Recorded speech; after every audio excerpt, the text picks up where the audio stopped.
and welcome to the Clever Fox YouTube channel. My name is Ilysse and today we are budgeting. I have my Clever Fox Budget Planner Pro here, which is the perfect planner for both new budgeters and advanced ones to get everything you need to not only map out your budget, but set financial goals and make sure that your bills are paid on time. Make sure that you watch this whole video so that you don't miss any of the May budget tips and tricks that I'm sharing today. And also be sure that you are subscribed to our channel and you have that notification bell turned on so that you don't miss future videos. Let's get started. All right, now one of the first things that I want to note as I go ahead and get this dated is how much I love the size of this planner. This is a 7x10 and it's such a nice like mid-size planner where it's not too big, it's not too small, as Goldilocks says. It is just right. So this is also an undated budget planner, which is great because if you are finding this video and you don't have a budget planner yet, you don't have to wait until January to start a new planner. Now is the perfect time. It's better now than to wait. So having an undated planner is also really great because if there's a month that you kind of fall off, you don't have to worry that you wasted a month because you can just pick it up again and start whenever you are ready. So with Friday being the first here, I believe that we are going to reach the end before it's the end. So I have a little trick. Get this finished dating. Okay, now there are 31 days in May, so we should write May up here. One of the things that I like to do, especially with a budget planner, but I tend to do it with my regular planners as well, is just add the 31 up here. You could definitely put a slash down there and kind of split the day, but I like to do it up here because then I have the full day without anything else like trying to split that block. So now I'm going to take our payday stickers and we're going to add my paydays in, which are always on Monday unless Monday is a holiday. And in that case, my payday is the Friday before the holiday. So with Monday being Memorial Day, my payday will be the Friday before, which is here. Okay, now we're going to go in first up top here with my bills and expenses. I know that I'm going a little bit out of order, but this is kind of just the way that my brain works. There are certain things I like to do one at a time. So my mortgage is due on the 1st and the total is $17.89. That is the rounded up version of what my fiance and I split. My HOA is also due on the 1st and that is $225. So what we could do here is come in with these bill due stickers and pop these in as we're writing this so that we don't miss anything.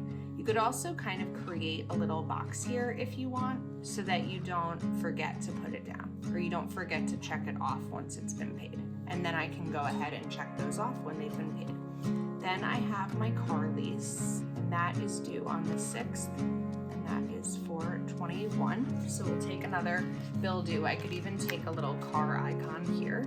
We'll create a little box and put down my car. Okay, now in the past, I've actually added my car insurance. I'm not adding that because I recently decided to pay that annually so that I wouldn't have to pay it every month. I got a small discount. It wasn't a huge discount to do it annually, but a good enough discount that it was worth doing. So my internet is what's next. That is a split bill. Oops, I put that on the wrong. If you make a mistake in your planner, there's a lot of different ways you can cover it up. For this, I'm actually just using a white pen. Kind of a milky white pen, and I'm going to get that covered up and we'll let it dry, and once it's dry I can write over it. So this is $45 and that is due on the 16th. Okay, next up, let's add my Verizon bill. That is for my cell phone. I also recently worked to get that lowered because it was higher than it should have been, and I finally spent some time working to get it lowered and it paid off because I'm saving around $40, which is a big difference. Then we have my gas and electric bill, and I don't know what this bill will be yet because it has to total, but I'm going to estimate about $200 for myself. That is going to be a split bill. So I'm thinking that my portion may be around $200. We will see. We've been working to lower our bill and we'll see how it goes. Okay, then finally I'm going to add in my dental insurance. This is on the 30th and this is $21.35 and that is due here. Okay, I have a couple of more bills that I'm going to do, but we're actually going to use different icons here. I'm going to use a little cash because these are for credit cards. So I have an Amazon credit card, I have a Capital One credit card, a Chase, and a Venmo. I have 4 credit cards, which is more than I would really like to have, but they all have different benefits. So sometimes I like them because of the different points that they have, and we'll see if maybe that can be condensed in the future. But especially like my Amazon one, I get a lot of cash back and rewards from it, and especially as there's a lot of things that we are buying as we prepare for our wedding. We have a lot of travel this year. It's just been better to kind of compare the different points that we get in cash back. So I'll add these here. Then we have Capital One, Chase, and Venmo. Okay, now let's come back in for Optimum and add the 16 here. This usually writes over very, very easily. Of course, it's not doing it right now. So I'm going to take a different pen. This is one that has a little bit more of a felt tip, and this should write over a little bit nicer. But I also have it down here, so I'm not as worried about it. Okay, now let's talk about the top area. So we want to write down some monthly goals and also to-do lists. So I'm going to add some bullet points here for monthly goals, and these are financial related goals, finance related. So one of the first goals that I have, and this is a goal that I've been working on all year, is having 3 no spend days per week. The next one is going to be reduce impulse spending. Another goal will be lower electric bill and also lower grocery spending. And then one more is to lower restaurant spending. The last few months we've spent a lot at restaurants, and I think that we are very capable of cooking at home more. That of course is going to sort of tie into the grocery spending, but I think we can cook at home more and save on restaurants. The next thing that I'm going to write down here is to increase my income. And then one more will be wedding budget review. We are about 4 months away from our wedding, and so we'll definitely want to take a look and review where we are with our budget for the wedding.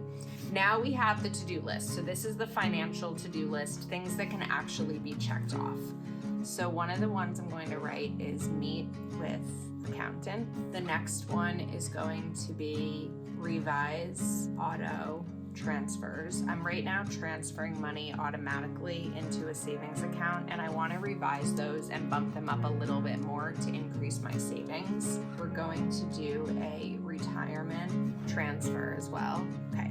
Now the other thing that I like to use this to-do list for, again, it's a financial to-do list, is think of days in the month that are going to cost money so that I can prepare for them. So as I'm looking at my month, some of this has already been prepared for. Like we are going to my fiance's sister's wedding on the 1st, so we have a wedding gift and the hotel and all of that. So we're already prepared for that, so it doesn't really need to be in my May budget.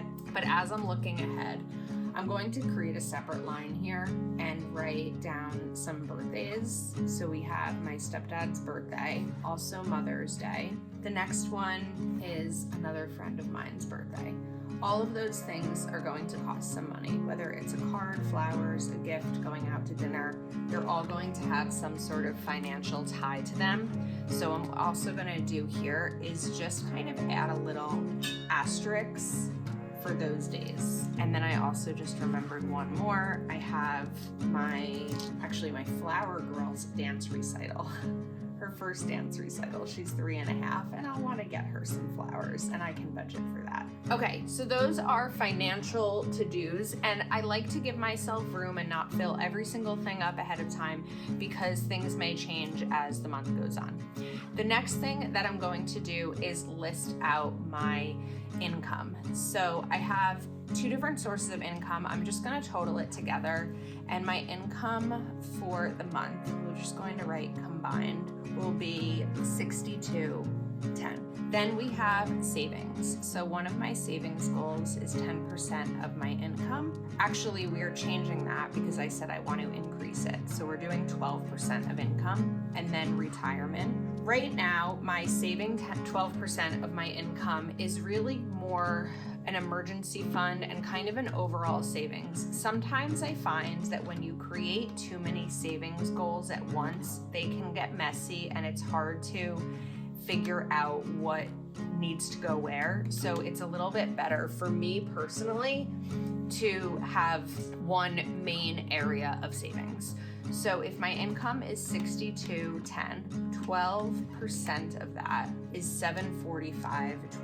And then retirement, I'm also going to set aside $700 towards retirement. Now, this is looking a little bit empty, and some of that is because I have, I guess, some fewer bills than I have in the past because I have been working to cut back on my bills.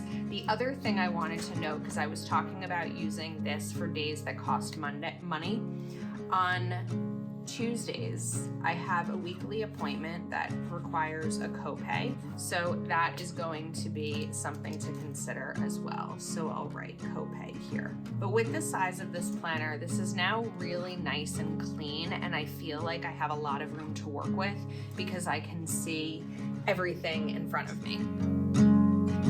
Now that we have this in place, we are ready. Let's grab one of our included bookmarks to set a monthly budget. So for home, our home expenses are going to be mortgage, HOA, which is Homeowners Association. Optimum is the home internet, so that is a home expense. And our utilities. So those costs are $17.89, $225, $45, and then my budget is about $200. So now we can add the subtotal, and that will be $22.59. And again, that's my portion. And then we'll be able to compare at the end of the month and see what I actually spent. These won't change at all. This may change. Next up is going to be food. So we tend to budget 3 different categories of food. One is going to be groceries, and I'm going to budget $150 for the month for groceries. I said I wanted to lower the budget a little bit, and I think that that will be doable. I'm also going to do $100 for restaurants. And then we have a quarterly meat subscription, and that costs $150, so $75 for each of us. So then when you're looking at my grocery budget and maybe thinking it's a little bit low, one of the important things to consider is that we don't buy any meat at the grocery store because we have our subscription. So our subtotal here is $325. I also want to point out, because I know this has been a question in the past, why I put restaurants under food and not entertainment. A lot of people would put that under entertainment. I'm putting it under food because that's where it makes sense for me. Personally, again, every budget is personal and it's however you would like to do it. Then we have healthcare. So I have my dental insurance. My health insurance is through my job, so I don't have any out-of-pocket expenses for insurance, but I also have my copays, and that's $200. So my total estimated there will be $221.35. Okay, credit and loans. I don't really have any credit or loans. So my only loan right now is my house, and then also my car is leased. So that really goes into home and transport for me, but this would be a great place to put credit cards, student loans, any other debt. I know I do have credit cards, however, I use credit cards for what I budgeted for. So I wouldn't really budget separately for, let's say, my Chase credit card, because if I'm buying groceries with it, that comes out of my grocery budget. All right, now let's continue adding in the rest of my bills. So the other bills here that are missing is Verizon, which is my cell phone. So I'm considering that a personal expense, and that is $93.55. Okay, then the other one that is missing is my car. All right, now back to personal. We're going to talk about some areas that I see myself spending money. So one of them is going to be manicures, and I tend to get 2 manicures a month. Those are $60 each. So that total is going to be $120, and that's including tip. The next one is going to be gifting, because I mentioned there's a couple of events coming up. I'm not entirely sure what I want to budget there. We're going to hold off on a second for a moment on that part. The next one is going to be a facial. So I'm not really someone who tends to spend a lot of money on that kind of stuff. However, it is something that I'm doing leading up to my wedding, just because I'm setting aside the money for it, I'm budgeting for it, and I'm trying to just kind of take care of my skin a little bit better. Then we have entertainment. So entertainment can really be any type of social activity. My fiance and I have spoken that we are really trying to cut back a bit on those because the last couple of months have been so busy. However, May is the kickoff of the summer down at the Jersey Shore where we spend time. So I'm going to write shore, and we're gonna do $100 there. And then I'm also just going to write miscellaneous fun. And that could be anything from a friend asking me last minute if I wanna grab a bite to eat. It can be if we go out with friends after kickball, because we're in a joint kickball league, anything like that. Next up for transport, I'm going to add gas, and I'm budgeting $50 for gas. We tend to use my car a little bit less, and my fiance has an electric vehicle, so I tend to only need to fill up my gas tank about once a month.